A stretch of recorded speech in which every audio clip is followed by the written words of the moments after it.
नमस्कार. आपल्या यूट्यूब चॅनलमध्ये तुम्हा सगळ्यांचं पुन्हा एकदा स्वागत आहे. आज आपण या ठिकाणी बघणार आहोत बालविकास आणि बालमानसशास्त्र याच्यावरती पहिला जो टॉपिक आहे वाढ आणि विकास या संदर्भातले जे काही डिटेल नोट्स आहेत किंवा तो टॉपिक जो काही आहे तो पूर्ण विस्तृत रूपामध्ये आपण बघणार आहोत.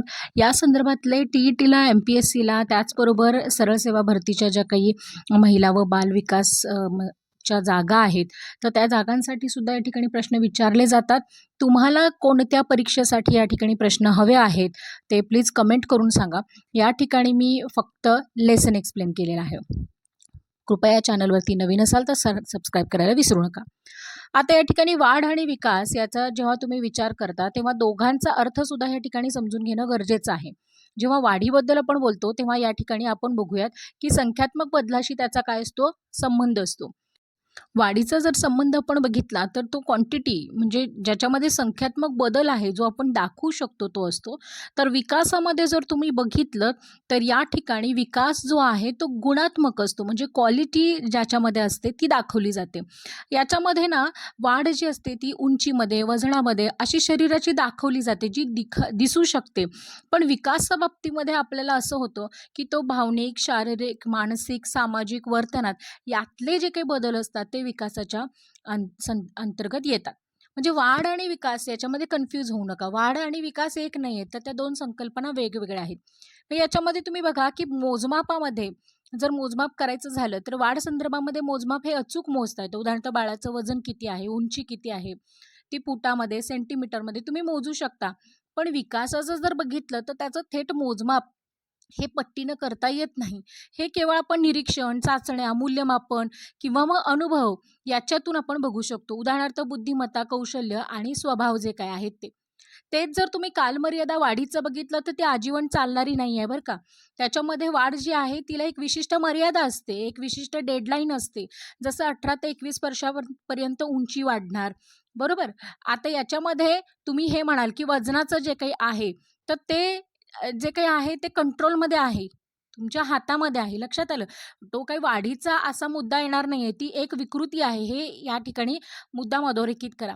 पण कालमर्यादेबद्दल विकासाचं जर बघितलं तर याच्यामध्ये आपल्याला थेट या ठिकाणी असं म्हणता येणार नाही की याला एक मर्यादा आहे. कारण कसं की विकास हा कोणत्याही टप्प्यात सुरू होऊ शकतो, तो थांबू शकतो किंवा ती सतत आणि अविरत होणारी क्रिया आहे, हे ध्यानात घ्या. त्याचबरोबर याची जी काही व्याप्ती आहे, मग वाढीची व्याप्ती ही संकुचित आहे. कारण विकासाचा हा एक छोटासा भाग आहे तो, लक्षात आलं? आणि तो दिसतो, तो भौतिक भाग आहे. पण जर तुम्ही विकासाची व्याप्ती बघितली तर ती खूप मोठी आहे, ज्यामध्ये वाढसुद्धा सामावली जाऊ शकते. त्यामुळे या ठिकाणी विकासाची व्याप्ती ही वाढीच्या व्याप्तीपेक्षा निश्चितच मोठी आहे. आता बालविकासाची काही तत्त्व आपण बघूयात. याच्यामध्ये बघा विकास म्हणजे बालकांचा विकास हा कोणत्या क्रमाने होत आहे हे आपण काय करू शकतो, या खालील नियमानुसार बघू शकतो. पहिलं आहे शीर्ष पुच्छ अनुक्रम तत्व. लक्षात घ्या, या गोष्टी लक्षात घ्या, कारण हे शब्द जे काही आहेत जेव्हा येतात तेव्हा आपल्याला क्रम कळत नाही किंवा अचूक उत्तर सापडत नाही. यासाठी या संकल्पना समजून घ्यायच्या. शीर्ष पुच्छ, शीर्ष म्हणजे डोकं, पुच्छ म्हणजे शेपूट किंवा बॉटम असं सुद्धा म्हणू शकता. म्हणजे टॉप टू बॉटम हा शरीराचा बालकाचा विकास म्हणजे डोक्याकडून पायाकडे होत असतो. जन्माला जेव्हा मूल येतं तेव्हा ते आधी डोकं सांभाळतं. डोकं सांभाळतं म्हणजे मान धरायला शिकतं. मग पाठीचा कणा मजबूत होतो, बसायला शिकतं आणि मग शेवटी ते काय करतं, पायावरती उभं राहतं. म्हणजे या ठिकाणी विकासाचा पहिला जो टप्पा आहे तो शीर्षपुच्छ या अनुक्रमाने जाणार आहे. दुसरा जो आहे तो समीप दूर अनुक्रम. आता समीप दूर अनुक्रम म्हणजे काय, तर या विकासामध्ये माणसाच्या म्हणजे शरीराच्या केंद्राकडून परिघाकडं म्हणजे आतल्या भागाकडून बाहेरील भागाकडं, जसं पाठीच्या कण्याजवळील जे काही न्यूरॉन्स आहेत ते न्यूरॉन्स तुमचे ॲक्टिव्ह होणार आहेत, बिल्डअप होणार आहे, त्याचा विकास होणार आहे. मग तुमचे खांदे मजबूत होणार आहेत. मग तुमच्या खांदे हलवायला लागल्यानंतर मग तुमचं कोपर, मनगट आणि मग हाताची बोटं या सगळ्या गोष्टी काय होणार आहे त्या ठिकाणी कव्हरअप होणार आहेत. मग आता हे जो 2 मुद्दे बघितले किंवा हे 2 मुद्दे आपण लक्षात घेतले, नियम लक्षात घेतले की काय, समीपाकडून दूरकडे किंवा मग पृच्छाकडून असणारे शीर्षाकडून पृच्छाकडे म्हटल्यानंतर दुसरा भाग असणार आहे विशेषाकडून सामान्याकडे. पण नाही, या ठिकाणी सामान्याकडून विशेषाकडे. कारण बालक आधी काय करतं, स्पेसिफिक गोष्टी शिकत असताना आधी ढोबळमानानं त्या गोष्टी समजून घ्यायला बघतं. बरोबर आहे. एखादं विशिष्ट जी काही कला आहे, कौशल्य आहे, ते एकदम आत्मसात नाही होत. त्याच्यासाठी आधी त्याच्या काही बाजू, इतर बाजू ज्या काही आहेत, त्या गोष्टींना ते प्रतिसाद द्यायला लागतं. जसं की समजा एखादं मूल हातामध्ये वस्तू पकडायचं आहे, बरोबर? तर ते हात वारे करतं, दोन्ही हातांनी ते पकडतं. दोन्ही हातांनी पकडत-पकडत मग एका हाताने मग 2 बोटांमध्ये जे काही आहे ती वस्तू पकडून या ठिकाणी ते काय करतं, ते कौशल्य आत्मसात करतं. म्हणजे या ठिकाणी सामान्याकडून विशिष्टाकडे.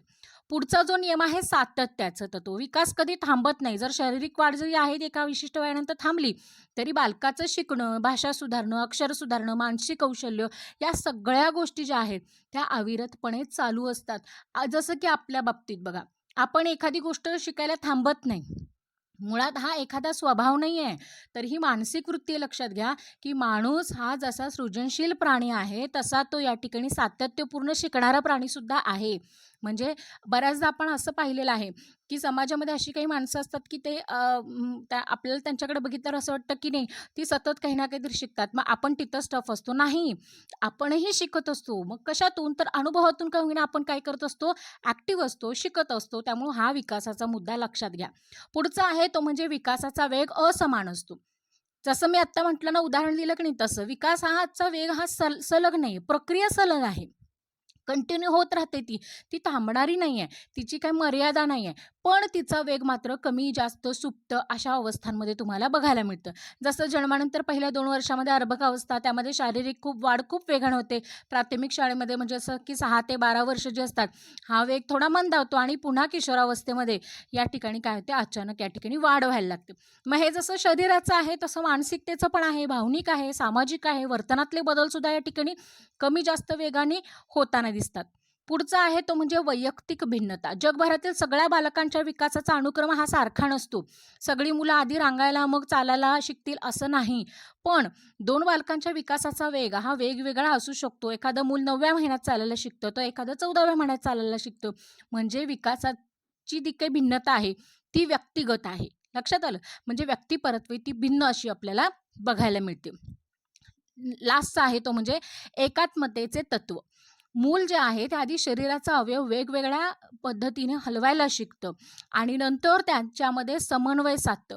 उदाहरणार्थ सायकल जर चालवायची असेल, तर हातामध्ये हँडल पकडणं, पायानी पॅडल मारणं आणि मग डोळ्यासमोर जो काही रस्ता आहे तो बघणं, या सर्व क्रियांचं एकत्रीकरण होऊन ते मूल सायकल चालवायला शिकतं. म्हणजे काय आहे, की वेगवेगळ्या गोष्टी जसं हातामध्ये पेन पकडणं, मी मगाशी म्हणाले तसं आधी त्या 2 हातांमध्ये पकडत होतो पेन्सिल. मग एका हातामध्ये पकडायला लागलं, मग 2 बोटांमध्ये पकडायला लागलं आणि मग पकडून त्याच्यावरती विशिष्ट जोर देऊन, दाब देऊन एखादं अक्षर लिहायला शिकतं. म्हणजेच काय, तर या ठिकाणी सगळीकडं फोकस पाहिजे. सगळ्या गोष्टींचं एकत्रीकरण. त्यात तुमचं फोकस पण पाहिजे, शरीराची हालचाल पण पाहिजे, मानसिक एकाग्रतासुद्धा या ठिकाणी पाहिजे. याचं एकात्मीकरण तत्व हे विकासाच्या तत्वात येतं. आता या बालविकासाचे प्रमुख 5 टप्पे आहेत. त्यातला पहिला टप्पा कुठला आहे? गर्भावस्थेतील विकास. जसं गर्भधारणा ते जन्म याच्यामध्ये म्हणजे हा काळ साधारणतः 280 दिवसांचा म्हणजे 40 आठवड्यांचा असतो. त्यामध्ये शरीराच्या अंतर्गत अवयवांची निर्मिती वेगाने होते. या काळामध्ये मातेचे शारीरिक आणि मानसिक पालनपोषण हे जास्त महत्त्वाचं असतं. दुसरं आहे अर्भकावस्था, ज्याच्यामध्ये 0 पासून म्हणजे अगदी जन्मापासून ते 2 वर्षापर्यंत म्हणजे शारीरिक वाढीचा वेग हा अत्यंत तीव्र असतो. बालक सभोवतालच्या जगाशी जुळून घेण्याचा प्रयत्न करतं. मग रांगणं, बसणं, उठणं किंवा आई बाबा असे शब्द म्हणणं या प्राथमिक गोष्टी या काळामध्ये घडतात. पूर्व बाल्यावस्था ज्याच्यामध्ये 2 ते 6 हा जो वयोमर्यादेचा काळ आहे तो पण लक्षात ठेवा बरं का. आणि त्याला काय म्हणतात तर पूर्व बाल्यावस्था. कोणता काळ आहे तो 2 ते 6 वर्षाचा. याच्यामध्ये खेळण्याचं वय असतं ज्याला आपण टॉय एज म्हणतो किंवा शाळापूर्व वय ज्याला आपण म्हणतो, ज्याच्यामध्ये मुलांना प्री स्कूल एज असं सुद्धा म्हणतात. मग बालक अत्यंत जिज्ञासू असतं. या ठिकाणी त्याच्यात उत्सुकता असते, का, कसे असे बरेच प्रश्न त्याला पडतात. म्हणजे या काळामध्ये भाषेचा विकास हा सर्वाधिक वेगाने होत असतो. थोडक्यात मूल हे आत्मकेंद्री बनतो. म्हणजे ते स्वतःमध्ये त्या गोष्टी शोधायला लागतं. आपल्याला त्या पद्धतीने ते वाढवायला लागतं. उत्तर बाल्यावस्था 6 ते 12 वर्षाचा काळ जो आहे तो स्कूल एज मानला जातो. याला टोळीचं वय सुद्धा म्हणतात. या सुद्धा गोष्टी लक्षात ठेवा. उत्तर बाल्यावस्थेला 2 नाव आहेत. शालेय वय, टोळीचं वय. तो वयोगट कुठला आहे? 6 ते 12 आहे. त्यामुळे विसरायचं नाही. टोळीचं वय म्हटलं की नाही बऱ्याचदा 16 ते 18 असं सुद्धा वाटायला लागतं. पण नाही, टोळीचं वय हे 6 ते 12 मध्ये आहे. बालक मित्र बनवायला सुरुवात करतं. कुटुंबापेक्षा मित्रांच्या समूहामध्ये म्हणजे गँगमध्ये जास्त महत्त्व देतं. मुलं तार्किक विचार करतात, लॉजिकल थिंकिंग करायला लागतात. मग सामाजिक नियम असतील, नैतिक मूल्य असतील, या वयामध्ये ते शिकतात. मग हे असं का? मग हा नियम ह्यांच्यासाठीच का? मग माझ्यासाठी का नाही? मग मीच का? या सगळ्या गोष्टींचे प्रश्न त्यांना पडतात आणि त्यांची ती उत्तरंसुद्धा योग्य पद्धतीने शोधतात. इव्हन ती एक्सेप्ट पण करतात. बऱ्याचदा याच अवस्थेमध्ये बघा मुलं जी आहेत ती थोडीशी हट्टीसुद्धा आपल्याला बघायला मिळतात. सुरुवात झालेली असते. त्याच्यानंतरची अवस्था आहे किशोर अवस्था, ज्याला कुमार अवस्था असं सुद्धा म्हटलं जातं. मग तो 12 ते 18 वर्षाचा असतो. मग हा बालपणाकडून तरुणपणाकडे नेणारा काळ म्हणून याला संक्रमणाचा काळ असं सुद्धा म्हणतात. मग स्टॅनले हॉल या शास्त्रज्ञाने या काळाला वादळ किंवा तणावाचा काळ सुद्धा म्हटलेला आहे. आणि शरीरामध्ये हार्मोन्स जे आहेत ते वेगाने बदलतात. मग मुलामुलींमध्ये भावनिक अस्थिरता असेल म्हणा, ओळख निर्माण करण्याची धडपड म्हणा आणि मूर्त विचार करायची जी क्षमता आहे ती याच वयामध्ये मुलांच्याकडे सगळ्यात जास्त आहे. ते मूर्त विचार म्हणजे प्रॅक्टिकल थिंकिंग ज्याला आपण म्हणतो. वास्तवाकडे ती मुलं जातात. म्हणजे इमॅजिनेशनमधून ती बाहेर पडतात. याच्या आधीचा काळ असतो त्याच्यामध्ये ती बऱ्यापैकी इमॅजिन करत असतात, की मग मला हे व्हायचं आहे, मला ते व्हायचं आहे. पण या काळात म्हणजे या वयोगटामध्ये येईपर्यंत मुलांना कळतं, की अरे हां, याच्यासाठी तर हे क्वालिफिकेशन आहे, हा क्रायटेरिया आहे. मग त्याच्यामध्ये मी बसतो का किंवा मी बसते का? या गोष्टींचा विचार ते काय करायला लागतं, करू लागतं आणि स्वतःची एक ओळख, आयडेंटिटी निर्माण करायची धडपड त्याच्यामध्ये म्हणजे अस्तित्वाची धडपड या ठिकाणी सुरू होते. त्याच्यानंतर आहे तो म्हणजे याची क्षेत्र आपण बघूयात. बालविकासाची प्रमुख क्षेत्र. पहिलं जे आहे ते म्हणजे शारीरिक आणि कारक विकास. शारीरिक आणि कारक विकास ज्याला आपण म्हणतो फिजिकल अँड मोटर डेव्हलपमेंट. याच्यामध्ये स्थूलकारक कौशल्य कुठली आहे तर ग्रॉस मोटर स्किल्स याच्यामध्ये बघा शरीराच्या मोठ्या स्नायूंचा वापर, उदाहरणार्थ रांगणं, चालणं, धावणं, चेंडू म्हणजे मांडीसारख्या स्नायूंचा, त्याच्यानंतर पिंढरांचा या ठिकाणी काय केला जातो, वापर केला जातो. तर त्याचबरोबर सूक्ष्मकारक कौशल्य कुठले आहेत तर हातांच्या बोटांच्या लहान स्नायूंचा अचूक वापर करणं, उदाहरणार्थ लिहिणं, चित्र रंगवणं, कात्रीने कागद कापणं, शोधची बटणं लावणं. मग स्थूलकारक कौशल्य जी काही आहे ती अगदी लहानपणामध्ये घडलेली असतात. जेव्हा मूल शाळेत जायला लागतं तेव्हा ते सूक्ष्मकारक कौशल्य शिकतं. दुसरं आहे तो म्हणजे ज्ञानात्मक आणि बोधात्मक विकास. दुसरं क्षेत्र आहे. याच्यामध्ये याचा जो काही संबंध आहे तो मेंदूच्या क्षमतेशी असतो. त्यात स्मरणशक्ती, समस्या निवारण, कल्पनाशक्ती आणि विकास, भाषा विकास ज्याला आपण तो 6व्या महिन्यामध्ये बडबडणं किंवा अगदी काहीतरी गिगलिंग करणं या म्हणजे पहिल्या वर्षी म्हणजे पहिला शब्द याच्यामध्ये काय होतो, समावेश होतो. त्याच्यानंतरचं पुढचं क्षेत्र आहे ते म्हणजे सामाजिक आणि भावनिक विकास. समाजाचे नियम, सहकार्य, सहानुभूती शिकणं आणि समाजामध्ये कसं राहिलं पाहिजे या संदर्भातल्या ज्या काही गोष्टी आहेत ते काय करतं, व्यक्त करायला लागतं. आपल्या भावना व्यक्त करतं, ते समाजामध्ये पुढं यायला लागतं. हा त्याचा एक विकास आहे.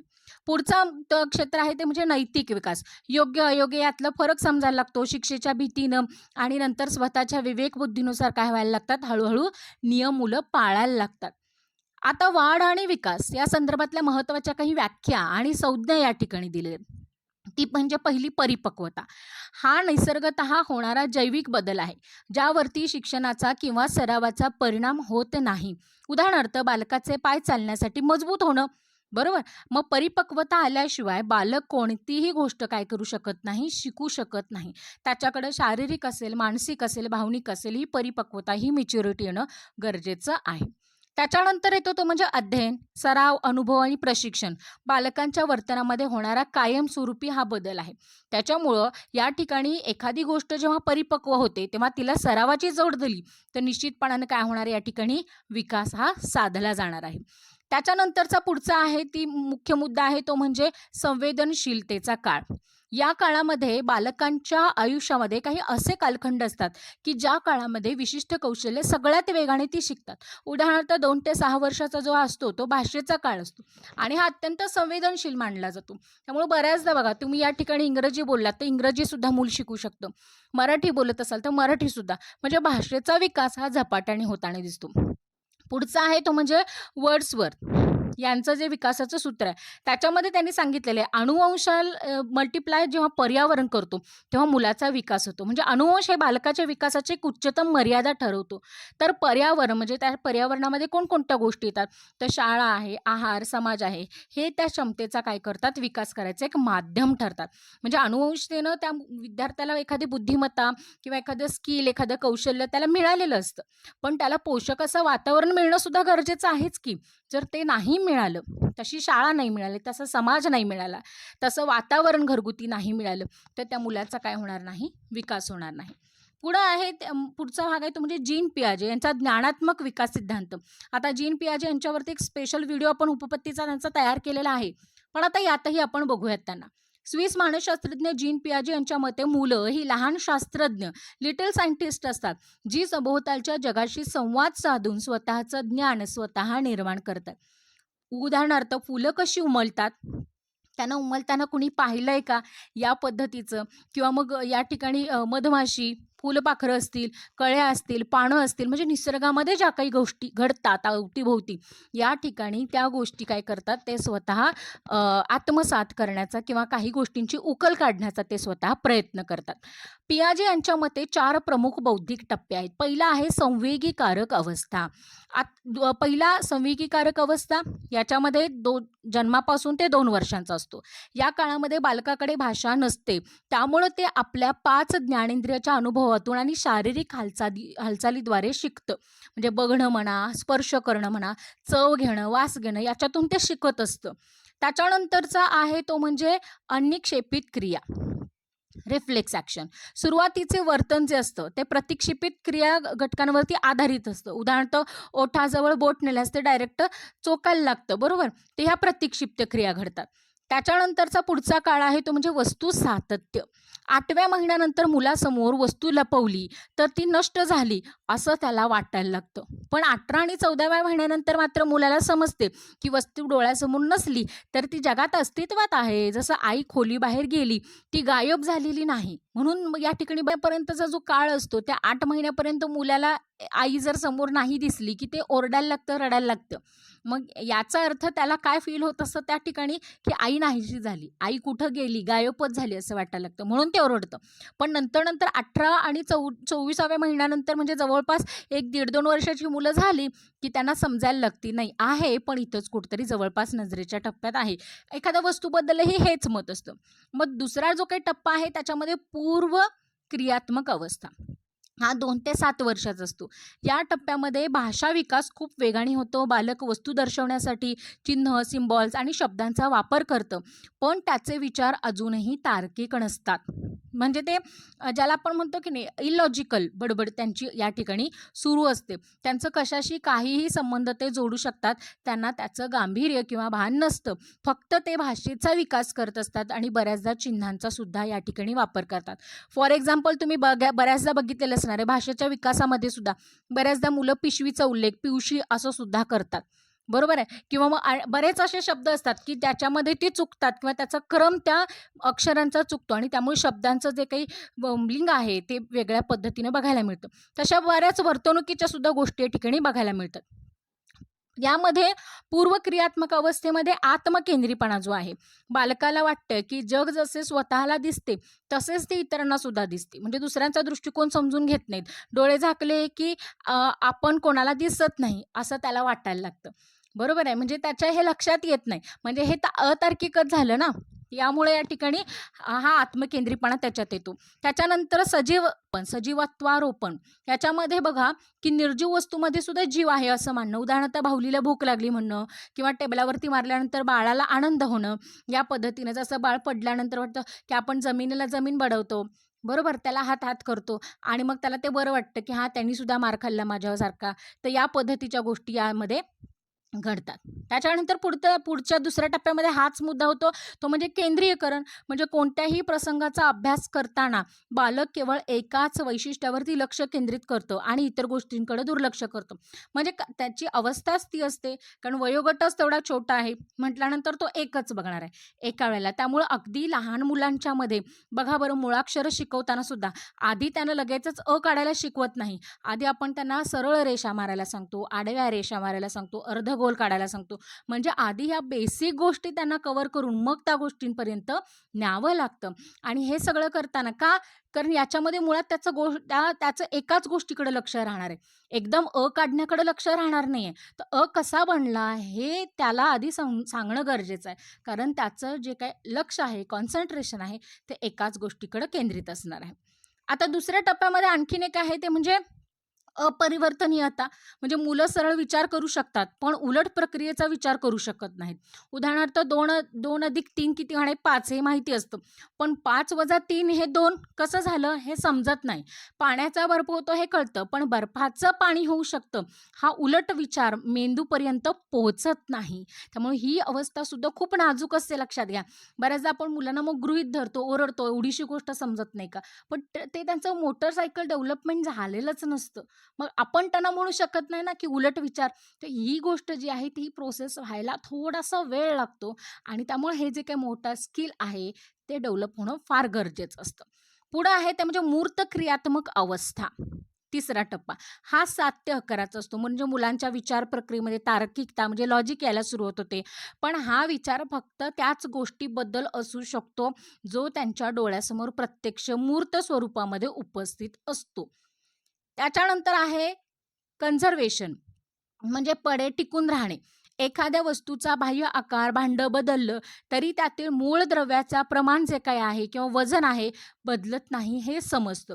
उदाहरणार्थ उंच पेल्यातील दूध रुंद वाटीमध्ये ओतलं तरी ते दुधाचं प्रमाण काय होतं तेवढंच राहतं हे या वयोगटामध्ये काय होतं कळतं.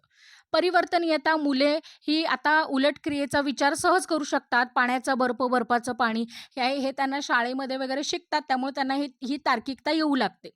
वर्गीकरण आणि श्रेणीकरण व मुलांचं वस्तूंचा रंग, वजन, वर्गीकरण या ठिकाणी ती करू शकतात सहज. लहान मोठा असा ती काय करतात क्रम लावू शकतात. पुढचा जो काही टप्पा आहे तो म्हणजे अमूर्त क्रियात्मक अवस्था. आता हा वयोगट किती आहे? 11 वर्ष आणि त्यापुढचा आहे. मग हा बौद्धिक विकासाचा सर्वोच्च टप्पा मानला जातो. आता मुलाला विचार करण्यासाठी वस्तू डोळ्यासमोर आणण्याची गरज नसते. इव्हन अमूर्त विचार याच्यामध्ये स्वातंत्र्य, न्याय, लोकशाही, प्रामाणिकपणा यासारख्या अमूर्त गोष्टी मुलं काय करतात सहज समजून घेऊ शकतात. मुलांना स्वातंत्र्य या शब्दाचा अर्थ, न्याय म्हणजे काय, लोकशाही म्हणजे काय, प्रामाणिकपणा म्हणजे काय या गोष्टी काय कराव्या लागत नाहीत, समोर आणाव्या लागत नाहीत. त्यांना आता काय झालेलं असं समजलेलं असं. परिकल्पनिक आता याच्यामध्ये निगमनात्मक युक्तिवाद याच्यामध्ये तुम्ही बघू शकता की एखादी समस्या सोडवण्यासाठी मुलं वेगवेगळ्या शक्यतांचा विचार करू शकतात. म्हणजे वर्सेटाईल थिंकिंग ज्याला आपण म्हणतो ते म्हणजे एका गोष्टीकडं वेगवेगळ्या अँगलनी बघणं, ती विचारक्रिया जी काही आहे ती या ठिकाणी मुलांची वाढायला लागते आणि हे बऱ्याचदा मुलांची गणितीय क्रिया करताना आपल्याला बघायला मिळते. पुढचे शास्त्रज्ञ आहेत ते म्हणजे पियाजे यांच्या मते महत्त्वाच्या काही मानसिक प्रक्रिया आहेत. जशी की पहिली त्यांनी सांगितली की स्कीमा. मेंदूमध्ये तयार असलेल्या माहितीचा, ज्ञानाचा लहान साचा किंवा कप्पा. उदाहरणार्थ 4 पाय असणारा प्राणी म्हणजे कुत्रा. हा जो काही पॅटर्न आपल्या तयार झालेला आहे त्याला स्कीमा असं म्हणतात. म्हणजे हा लहान वयामध्ये मुलांना पहिला 4 पायाचं म्हटलं की बुबू किंवा कुकू असं लक्षात येतं. पण 4 पायाचा गाय असू शकते, म्हैस असू शकते, बैल असू शकतो, बरोबर आहे. या ठिकाणी याही गोष्टी त्याच्यामध्ये पण त्याचा पॅटर्न कुठला आहे? 4 पाय असणारा प्राणी म्हणजे कुत्रा. हा जो काही तयार झालेला असतो त्याला स्कीमा म्हणतात. पुढचा आहे तो म्हणजे आत्मसातकरण. जुन्या ज्ञानामध्ये नवीन माहिती जशीच्या तशी मिळवणं. उदाहरणार्थ कुत्र्याचा स्कीमा असलेल्या मुलांना पहिल्यांदा मांजर पाहिली किंवा तिच्या 4 पायामुळे तिलाही कुत्रा म्हटलेलं असतं. बरोबर. म्हणजे एक पॅटर्न लक्षात ठेवतात. एखाद्या प्राण्याला बघितलं म्हणून बऱ्याचदा असं होतं बघा की पक्ष्यांच्या मध्ये पण हा पॅटर्न त्यांच्या एकच लक्षात आला की ते त्या प्राण्याला सुद्धा त्याच नावाने हाक मारतात जे आधी बघितलेलं असतं. पण नंतर ती इम्प्रूव्हमेंट व्हायला लागते. त्याच्यानंतर आहे समायोजन. याच्यामध्ये जुन्या ज्ञानामध्ये बदल करून नवीन माहितीसाठी मेंदू वेगळा कप्पा तयार करतो. उदाहरणार्थ मांजरीचा आवाज म्याव आहे, कुत्र्याचा बुबू आहे हे कळाल्यानंतर मेंदूतील साचा जो काय आहे तो बदलून कुत्रा वेगळा आहे आणि मांजर वेगळा आहे हे स्वतः क्लासिफाय करायला लागतं. पुढची अवस्था पियाजे यांनी सांगितलेली साम्यावस्था. याच्यामध्ये आत्मसातकरण आणि समायोजन याच्यातील मानसिक संतुलन राखण्याची ही एक प्रक्रिया आहे. पियाजेंच्या उलट वायगोस्की यांनी सांगितलं की बालकांच्या विकासामध्ये समाज आणि संस्कृतीचा मोठा वाटा आहे. मग वायगोस्की यांचे सिद्धांत काय सांगतात? तर याच्यामध्ये झेड-पी-डी, ज्याला आपण झोन ऑफ द प्रायमोक्सिल डेव्हलपमेंट म्हणतो. बालकाला स्वतःच्या हिमतीवरती करता येणारं काम आणि शिक्षकाच्या मदतीनं करता येणारं काम, या दोन्हीमधील जागा जी आहे ती वायगोस्की यांनी दाखवली. जसं स्टॅकफोल्डिंग हा एक पहिला मुद्दा त्यांनी मांडला. म्हणजे याच्यामध्ये काय सांगितलं, की बालक एखादी गोष्ट शिकत असताना शिक्षकांनी किंवा पालकांनी दिलेल्या सुरुवातीची जी काही तात्पुरती मदत आहे, फॉर एक्झाम्पल सायकल चालवायला शिकताना मागून सायकल पकडणं, या गोष्टी याच्यामध्ये येतात. आता बालमानसशास्त्रामध्ये तुम्ही बघू शकता, की जॉन बॉल्बी यांनी सुद्धा अटॅचमेंटचा एक सिद्धांत मांडलेला आहे. मग आता म्हणजे जवळीकतेचा सिद्धांत हा जो काही आहे तो बालमानसशास्त्रामध्ये एक मैलाचा दगड मानला जातो बरं का. कारण या सिद्धांतामध्ये त्यांनी बालक आणि त्यांची माता, बरोबर, म्हणजे मुख्यत्वे करून काळजीवाहू असते की नाही, तर यांच्यामध्ये भावनिक बंधाचा अभ्यास या ठिकाणी केला. आणि बॉल्बी यांच्या मते लहान बाळाला केवळ अन्न आणि शारीरिक गरजांसाठी आईची गरज नसते, तर सुरक्षिततेची आणि भावनिकतेची, जवळीकतेची जी गरज असते ती त्याची जन्मताच असणारा एक जैविक गरज, ज्याला आपण बायोलॉजिकल नीड असं म्हणतो, त्याच्यासाठी त्याला आई महत्त्वाची असते. मग याचा पहिला मुद्दा आहे, म्हणजे या सिद्धांताचा पहिला मुद्दा काय, तर मुख्य जो काही गाभा आहे त्याच्यामध्ये त्यांनी असं प्रतिपादन केले की नवजात बालामध्ये स्वतःचे संरक्षण करण्यासाठी आणि जिवंत राहण्यासाठी निसर्गतःच काही गुणधर्म असतात. जेव्हा बाळाला भूक लागलेली असते, भीती वाटते, त्रास होतो, तेव्हा ते रडतं, हसणं आणि आईकडे एकटक पाहणं यासारखे संकेत देतं. या संकेतामध्ये आई किंवा काळजीवाहू व्यक्ती जी काही आहे त्या कसा आणि किती वेगाने प्रतिसाद देतं यावरती बाळाचं मानसिक आरोग्य आणि व्यक्तिमत्व अवलंबून असतं. त्यामुळं बाळाशी बोला, कम्युनिकेट व्हा. हे का डॉक्टर आपल्याला सांगतात त्याचं कारण हे आहे. बॉल्बी यांच्या मते अटॅचमेंटचे 4 मुख्य टप्पे आहेत. याच्यामध्ये बालकाचे आईसोबतचे भावनिक नाते जन्मापासून ते 2-2.5 वर्षापर्यंत असते. मग आता याच्यामध्ये 4 टप्पे सांगितले. पहिला जो काही आहे तो म्हणजे पूर्व अटॅचमेंट अवस्था. हा जो काही असतो तो जन्मापासून 6 आठवड्यांचा असतो. या सुरुवातीच्या काळामध्ये बाळ किंवा आई इतर अनोळखी व्यक्ती यांच्यामध्ये फारसा फरक करत नाहीत, त्यांना कळत नाही आणि हे कोणाकडेही पाहून हसते किंवा रडते. पण आईचा आवाज किंवा तिचा स्पर्श ते ओळखू शकते बरं का. मग बाळाचं रडणं हा आईला स्वतःकडे आकर्षित करण्याचा एक नैसर्गिक मार्ग असतो.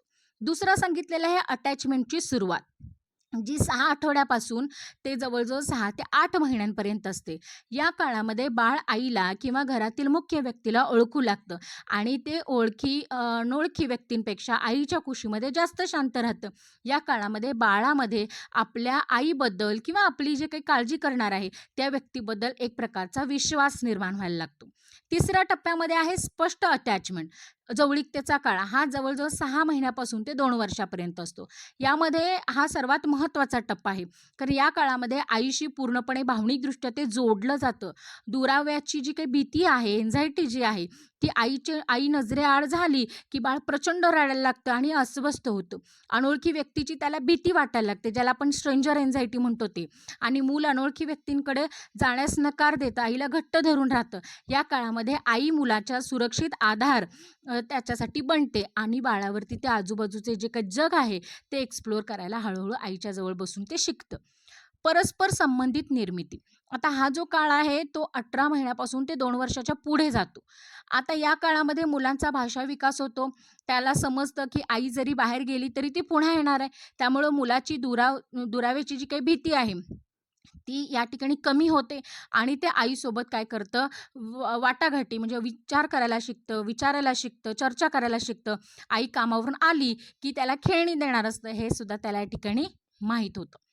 त्याच्यानंतर एक आहे ते म्हणजे जॉन बॉल्बी यांचा एक आंतरिक कार्यकारी मॉडेल नावाचा एक मुद्दा आहे.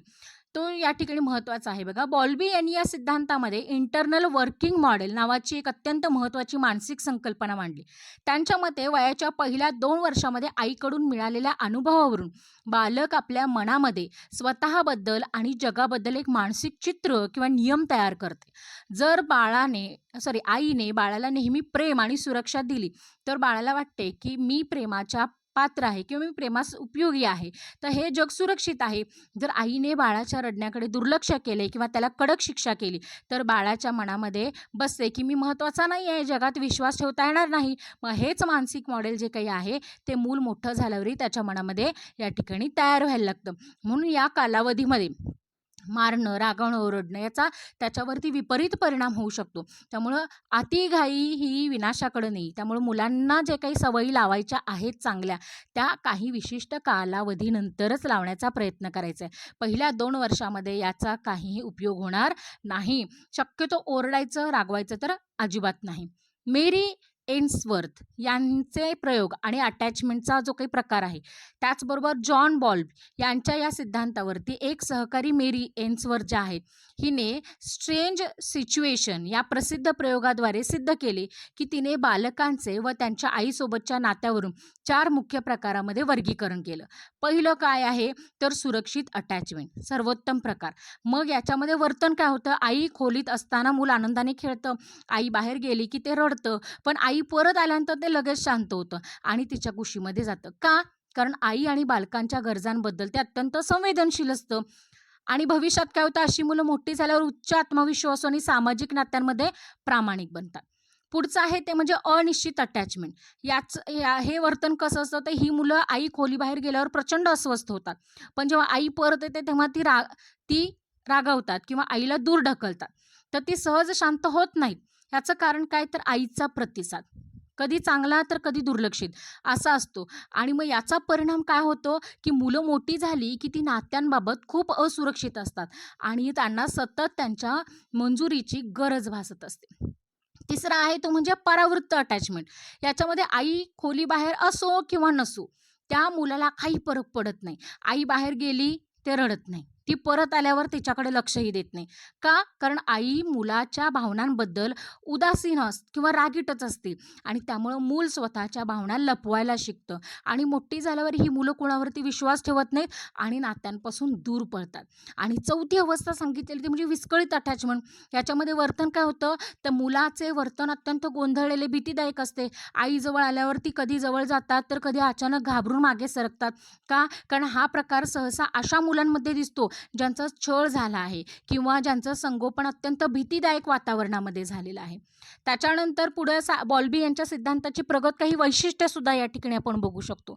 पहिलं आहे ते म्हणजे मोनोट्रॉपी. बॉल्बी यांच्या मते बालक आपल्या आयुष्यामध्ये अनेक व्यक्तींशी जोडलं जाऊ शकतं.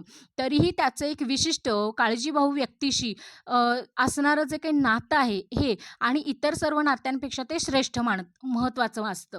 मग या मुख्य नात्याला त्यांनी मोनोट्रॉपी असं नाव दिलेलं आहे. जर हे नाते भक्कम असेल तरच बालकाचा पुढील मानसिक विकास होऊ शकतो. त्याच्यानंतर पुढचा एक वैशिष्ट्य आहे ते म्हणजे जैव सामाजिक प्रवृत्ती. हा सिद्धांत सांगतो की जसं बदकाचं पिल्लू जन्माला आल्यावर समोर दिसणाऱ्या पहिल्या मोठ्या सजीवाच्या मागे चालायला लागतं, तसं मानवी बाळापेक्षा जन्मतःच आईच्या जवळ राहण्याची जैविक प्रवृत्ती जी काही आहे, हे मूल रडून, हसून किंवा आपल्याला कवटाळून ते साध्य करण्याचा प्रयत्न करतो. त्याच्यानंतरचा पुढचा एक वैशिष्ट्य आहे ते म्हणजे मातृवंचना उपपत्ती. बॉल्बी यांनी असा इशारा दिला की जन्मानंतरच्या पहिल्या 2 ते 3 वर्षामध्ये संवेदनशीलतेचा काळ असतो. बालकाला त्याच्या मातेपासून दीर्घकाळ लांब ठेवले गेले किंवा मातेचं प्रेम मिळालं नाही तर बालकामध्ये मातृवंचना निर्माण होते आणि त्याचा परिणाम म्हणून मुलाचा बुद्ध्यांक IQ सुद्धा कमी होऊ शकतो. ते नैराश्यामध्ये जाऊ शकते आणि भविष्यात ते गुन्हेगारीला सुद्धा जाऊ शकतं. आता मातेची संवेदनशीलता, अटॅचमेंट निर्मितीवरती परिणाम करणारे घटक कुठले कुठले आहेत, तर मातेची संवेदनशीलता, आई बाळाच्या रडण्याकडे, भुकेकडे किती लक्ष देते आणि त्याच्या किती मायेने हाताळते यावरती सुरक्षित बंद ठरतो. ज्या माता मुलाच्या मूडनुसार प्रतिसाद देतात त्याच्यामध्ये सुरक्षित अटॅचमेंट तयार होते. बालकाचा उपजत स्वभाव, काही मुलं जन्मतः खूप शांत असतात, ती वेळेवर झोपतात, खातात. अशा मुलांसोबत आईचं नातं लवकर घट्ट होतं. याउलट काही मुलं सतत रडणारी, चिडचिड करणारी असतात, ज्यामुळं पालकांवरती याचा ताण येतो आणि नकळत नात्यांमध्ये काही वेळेला अंतर पडू शकतं. अशा वेळी मुलाची जी काही अवस्था आहे, कारण मगाशी मी म्हणाले तसं विकास जो काही आहे त्याचा दर, त्याचा स्तर, त्याचा वेग हा कमी जास्त असू शकतो. त्यामुळं बालकाला तेवढा वेळ दिला पाहिजे की आजूबाजूच्या गोष्टींशी काय होत आलं पाहिजे, मिक्सअप होत आलं झालं पाहिजे. आणि हे सगळं जन्मापूर्वीच्या काळामध्ये सुद्धा आईने शांत राहून मेडिटेशन करून सुद्धा ह्या गोष्टी पुढे जाऊन मॅनेज होऊ शकतात. याच्यामध्ये सांगितलेलं आहे पुढचा तो म्हणजे कौटुंबिक आणि सामाजिक परिस्थिती. घरामध्ये जर सतत भांडणं, गरिबी, आईवरती मानसिक ताण असेल, तर आई मुलाला पुरेसा वेळ, प्रेम देऊ शकत नाही, ज्यामुळे मुलामध्ये असुरक्षित अशी अटॅचमेंट तयार होते. फक्त मातेवर आवाजवी भर. टीकाकारांच्या मते म्हणजे विशेषतः मार्गारेट मीड यांनी सांगितल्या पद्धतीनं बॉल्बी यांनी वडिलांचा किंवा घरातील इतर सदस्यांच्या जसं आजी-आजोबा असतील, बालसंगोपन केंद्र असतील, या भूमिकेकडे पूर्णपणे दुर्लक्ष केले. केवळ आईच नाही तर वडील आणि इतर काळजीवाह व्यक्तीसुद्धा मुलाला तितकेच सुरक्षित असतात की. मग याच्या काही मर्यादासुद्धा या ठिकाणी आहेत. त्यामुळं मातेवरती आवाजवी भर बॉल्बी यांनी दिलाय, असं मार्गारेट यांचं म्हणणं आहे. त्याच्यानंतरचा दुसरा मुद्दा येतो तो म्हणजे स्वभावाचा विचार नाही. काही शास्त्रज्ञांचं म्हणणं आहे की मेरी एन्सवर्थ त्यांच्या स्ट्रेंज सिच्युएशन या प्रयोगामध्ये मुलं जे काही वर्तन करतात ते आईच्या प्रतिसादामुळे नाही, तर मुलांच्या स्वतःच्या उपजत स्वभावामुळे. उदाहरणार्थ मूल लाजाळू असू शकतं नाही का. त्याच्यानंतर ते म्हणजे बदल अशक्य मानणं, ही एक टीका आहे. बॉल्बी यांच्या मते पहिल्या 2 वर्षामध्ये जे नातं बनतं ते आयुष्यभर राहतं. पण नंतरच्या संशोधनामध्ये असं सुद्धा दिसून आले की जर लहानपणी एखाद्याचं नातं सुरक्षित किंवा असुरक्षित असेल, ते पुढे जाऊन चांगले पर्यावरण, प्रेमळ जोडीदार मिळाल्यास व्यक्तीचं मानसिक मॉडेल काय होतं, बदलू शकतं. मग आता विकासाच्या प्रगतीचे काही नियम या ठिकाणी आहेत. पहिला आहे विकासाचा अंदाज वर्तनामध्ये येतो. प्रत्येक बालकाच्या विकासाचा वेग वेगळा असला तरी त्याचा अनुक्रम निश्चित असतो. त्यामुळे बालक विशिष्ट वयामध्ये काय करू शकेल याचा अंदाज आपण आधी लावू शकतो. उदाहरणार्थ बालकाच्या दुधाच्या दातावरून त्याचे कायमचे दात आधी येतील नंतर येतील आपण अंदाज लावू शकतो. त्याच्यानंतरचा आहे तो म्हणजे विकास ही संचयी प्रक्रिया आहे. कोणताही विकास अचानक एका रात्रीत होत नाही. तो आधी घडलेला लहान लहान बदलांचा संचय असतो. उदाहरणार्थ बाळाने पहिला शब्द बोलणं अचानक घडलेली घटना नसते, तर ते आधी कित्येक महिने हे ध्वनी ऐकलेले असतात. ते वेगवेगळ्या आवाजातून बडबडण्याचा ते प्रयत्न करतं आणि मग एके दिवशी तो शब्द या ठिकाणी उच्चारला जातो.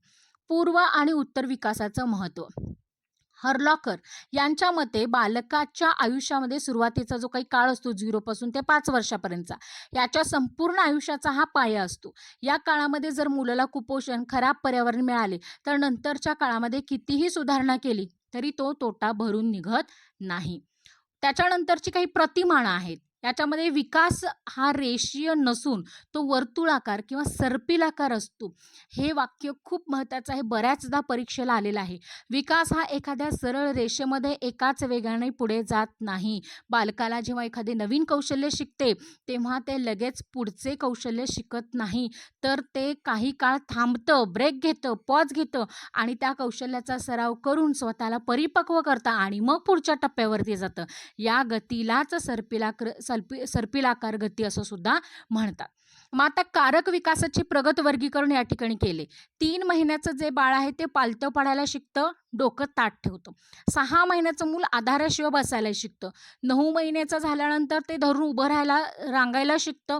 1 वर्ष ते 12 महिन्याचा जो काय असतो ते आधाराशिवाय पहिलं पाऊल उचलतं. 2 वर्षाचं मूल हे धावायला, पायऱ्या चढायला, उतरायला आणि दोन्ही पाय एका पायरीवर ठेवून उभं राहायला शिकतं. 3 वर्षाचं जे मूल असतं ते बऱ्यापैकी ट्रिपल सायकल जे असतं ते चालवायला शिकतं आणि 4 ते 5 वर्ष वयोगटाची जी मुलं असतात ती बटन लावणे, कात्रीने कागद कापणे, स्वतःचे कपडे स्वतः घालणे, त्याला सूक्ष्मकारक म्हणतो, ती गोष्ट या ठिकाणी करायला लागतात. मग आता हे म्हणजे भाषा विकासाचे काही नेमके टप्पे आहेत. ह्याच्यामध्ये बोधात्मक विकासाचा भाग, ज्याला आपण CDPO परीक्षेमध्ये अत्यंत संवेदनशील आहे. बालकाचा भाषा विकास कसा होतो याचा क्रम खालीलप्रमाणे दिलेला आहे. पहिलं आहे ते म्हणजे रडणं. जन्माच्या वेळी बालकाची ही पहिली भाषिक अभिव्यक्ती असते. त्याच्यानंतर कुडंग आहे. कुडंग याला आपण म्हणतो की 6 ते 8 वर्षाचा, त्याला कोलिंग असं म्हणतो. बाळ केवळ स्वरांचा आवाज काढतं, उदाहरणार्थ उ, ऊ, आ, आ अशा पद्धतीनं. त्याच्यानंतरचा तिसरा आहे तो म्हणजे बडबडणं, ज्याला आपण बबलिंग म्हणतो. 6 महिन्याचं बाळ स्वर, व्यंजन एकत्र करून काहीतरी दा, दा, दा, दा, मा, मा अशा पद्धतीचं बडबड करायला सुरुवात करते. चौथा जो आहे तो म्हणजे एक शब्द अवस्था, ज्याला 1 वर्ड स्टेज म्हणतो. हे 1 वर्षाचं मूल करतं. याच्यामध्ये विशिष्ट वस्तूंचा जो काही आवाज आहे तो या ठिकाणी काढतं. उदाहरणार्थ पाण्याला म म म्हणणं, आईला पण मम्मा म्हणणं या पद्धतीनं. याला होलोग्राफिक स्टेज असं सुद्धा म्हणतात. आणि द्विशब्द अवस्था याच्यामध्ये बाळ 2 शब्द एकत्र करून बोलायला शिकतं. म्हणतं बाबा, जा, दूध दे या पद्धतीनं. याला टेलिग्राफिक 6 भाषा असं सुद्धा म्हणतात. मग पूर्ण वाक्य विकास जे काही आहे ते 3 वर्षांनी पुढे सुद्धा मूल शिकतं आणि व्याकरणदृष्ट्या सुद्धा या या टप्प्यामध्ये बोलायला शिकतं. मग आता विकासाशी संबंधित इतर काही महत्त्वाचे शास्त्रज्ञ आणि त्यांचे दृष्टिकोन आपण बघूयात. पहिलं आहे ते म्हणजे अर्नोल्ड गेसेल यांची परिपक्वता सिद्धांत यांनी सांगितलं की बालकाचा विकास हा प्रामुख्याने त्याच्या जैविक परिपक्वतेवरती अवलंबून असतो. जोपर्यंत बालकाचे स्नायू हे निसर्गतः मजबूत होत नाही तोपर्यंत तुम्ही त्याला कितीही सराव दिला चालायला लिहायला तर ते करू शकणार नाही. विकासाचा अंतर्गत आणि जैविक घड्याळ जे आहे ते या ठिकाणी महत्त्वाचं आहे. पुढचं आहे ते म्हणजे उरी ब्रॉफेन यांच्या मते पर्यावरणीय प्रणाली जी काही आहे सिद्धांत ती यांनी सांगितली. याच्यामध्ये बालकाचा विकास केवळ आई वडिलांमुळे नाही तर सभोवतालच्या इतर पर्यावरणीय गोष्टी आहेत त्याच्यामुळे सुद्धा घडतो. विकासाशी संबंधित इतर काही महत्त्वाचे मनोशास्त्रीय दृष्टिकोन याच्यामध्ये मायक्रो सिस्टममध्ये काय बालकाचा थेट संबंध कुटुंब शाळा मित्रांशी येणं. त्याच्यानंतर मेसोसिस्टम म्हणजे काय तर या घटकामध्ये परस्पर संबंध उदाहरणार्थ आई वडील आणि शिक्षकांच्याशी. एक्सोसिस्टम याच्यामध्ये जिथं बालक स्वतः नसते पण त्याचा परिणाम होतो उदाहरणार्थ पालकांचा नोकरीची जागा जी काय आहे त्याचा म्हणजे तिथं मूल नसतं पण त्याचा अफेक्ट होऊ शकतो. त्याच्यानंतर आहे मायक्रोसिस्टीम याच्यामध्ये सामाजिक संस्कृती आणि मूल्यांचा परिणाम होतो. क्रोनोसिस्टीम याच्यामध्ये काळाचे चक्र उदाहरणार्थ बालपणाच्या घडलेली एखादी मोठी घटना ऐतिहासिक कौटुंबिक जी काही घटना आहे ती याच्यामध्ये या ठिकाणी येऊ शकते. तर अशा प्रकारे मला असं वाटतं की या ठिकाणी पहिला जो टॉपिक आहे तो डिटेलमध्ये सांगण्याचा प्रयत्न मी केलेला आहे. व्हिडिओ आवडला असेल तर नक्की लाईक शेअर करा. जर तुम्हाला कोणत्या परीक्षेला बसलेला आहात त्या परीक्षेचं नाव आणि जर त्याचे PYQs हवे असतील तर प्लीज त्या पद्धतीने कमेंट करा. मी नक्की या ठिकाणी 2014 पासून ते 25 पर्यंत TETचे तर तयार करण्याचा प्रयत्न करणारच आहे. पण MPSC सरळ सेवा भरती पोलीस भरतीच्या दृष्टिकोनातूनही जर तुम्हाला हवे असतील तर त्या पद्धतीने प्लीज कमेंट करायला विसरू नका. धन्यवाद. टेक